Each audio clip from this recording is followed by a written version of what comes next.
মদিনাতে যদি কোনোদিন যান, বাবে জিব্রাইল সেই দরজাটা এখনো আছে, যেই দরজা দিয়ে নবীর কাছে জিব্রাইল আমিন আসছে 22,000 বার।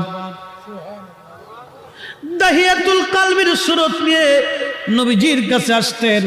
হযরত জিব্রাইল আমিন এসে সালাম দিয়ে বসে গেলেন, মানবের বেশে জিব্রাইল বসে গেলেন। ইয়া রাসূলুল্লাহ, আল্লাহ পাঠিয়ে দিয়েছেন, আল্লাহ সবই জানেন, ভিতরে বাহিরে প্রকাশ্য অপ্রকাশ্য আগে পরে, আপনার অন্তর ভিতর বাহিরে সব আল্লাহ জানেন। তারপরও আল্লাহ আমাকে পাঠিয়েছেন আপনার কুশল জানার জন্যে।